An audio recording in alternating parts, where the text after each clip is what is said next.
West Ham United 1, Brighton and Hove Albion 1. I guess one's got to admit that in the end we were lucky enough to get away with a point here today. It's a bizarre game, such a bizarre game. The first half, let's start with the lineup. I predicted one of two lineups and got one right. You know, with Fabianski in goal, Aaron Wan-Bissaka went back to right back, with Mavropanos and Kilman pairing up in centre backs, and Emerson coming back from his suspension. And then in midfield, with Soler missing because of suspension, Lucas Paqueta went back into the centre alongside Souček and Alvarez. And Mohamed Kudus started out on the left, Jared Bowen went back out on the right, and Nicholas Füllkrug started. I was wondering whether it would be Füllkrug or Somerville, and he went for Füllkrug. And I kind of wish that he had gone for Füllkrug because, let's be really honest, he really didn't do much, did he? He's an impact sub in the Premier League. That's probably as good as we'll get from Nicholas Füllkrug. We desperately need a very different kind of striker to play in the Premier League because, with the greatest of respect to him, Nicholas Füllkrug is not the answer. But, you know, first half, it was kind of an even game. Wasn't that bad. Nothing that exciting happened. One or two chances from either team, but neither team looked like they were going to sort of advance and get in front. Bit of a nondescript first half, but we've had quite a few nondescript first halves throughout most of this season, it seems. Second half, he made changes, and he made the change that I wish he'd started with. Somerville came on. Excuse me. Somerville came on in place of Füllkrug, which meant Mohamed Kudus went out on the right, Jared Bowen went in the middle. I did say in my preview that this is the front line that I want to see given an opportunity to see what it can do. Because I do think, you know, we've got pace with the likes of Kudus and Somerville either side, and with the good support we can do something with that lineup. I want to see more of that. Did Füllkrug do enough to suggest that he should start against Southampton? No. Therefore, I want to see the same happen. Of course, we're going to have Soler back against Southampton, so it's going to be interesting to see what he does with the whole setup. Probably Crescencio Somerville again will be the fall guy. But for this game, I think, you know, he looked lively. Every time Crescencio Somerville plays, he looks lively. He looks like he wants to do something. He had a great opportunity in the second half. He should have just taken it. He beat a couple of players, just taken it and smash it. But that final touch with us, whether it be Somerville, whether it be any player at this moment in time, just doesn't seem to be there. As the game wore on, Brighton got more and more into it. As the game wore on, they became more confident. And one may argue that perhaps we were lucky to have come away with a point today, because it looked like later in the second half like we were the away team. And another substitution that he made, you know, beginning of the second half, was he brought Todibo on for Mavropanos. I don't know what mixed message that gives. You know, I've been saying for quite a few weeks now that Todibo has been a bit of a thorn in Lopetegui's side in terms of his attitude, etc. But maybe Lopetegui's putting all that to one side and going, well, look, I need someone that's going to be able to give me something. Maybe Mavropanos picked up a knock, I don't know. Didn't look like it. But we need to sort that out. I don't know what's going on between Todibo and Lopetegui, but whatever it is, we need to get that sorted. Later in the second half came the odd substitutions, and all of a sudden everything seemed to go into a little bit of disarray.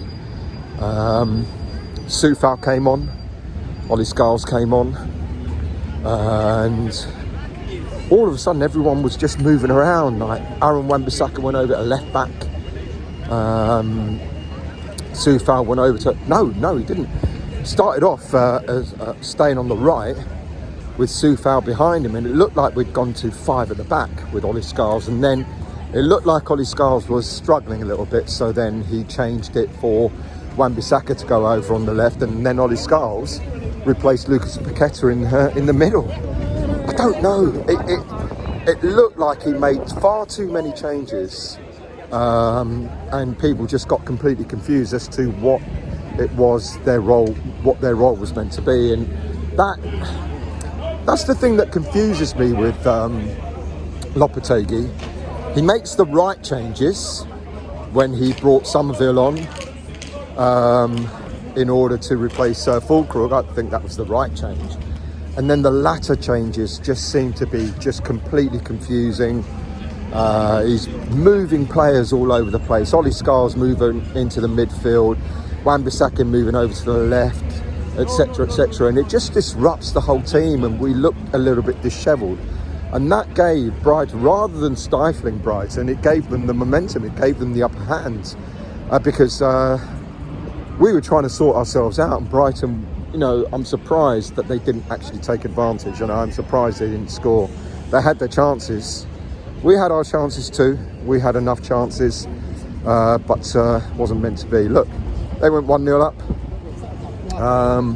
early on in the second half, but we got back into it. We got back into it with Kudus going into getting on to the end of a ball. After Bowen had a shot, it came up nicely for Kudus, and he headed it in. I'm pleased for Kudus. I think he needed that. But those second half subs, I don't know. Paqueta certainly wasn't happy with having been brought off. You could just see him looking confused, looking a little bit dazed by it all. But I don't know. You know, for every one thing that Lopetegui does right, he does something that seems very, very wrong. And I think that's the one thing that we've got to try and sort of get our heads around. What is his plan? Because sometimes it just looks so scattergun. It just looks so confusing.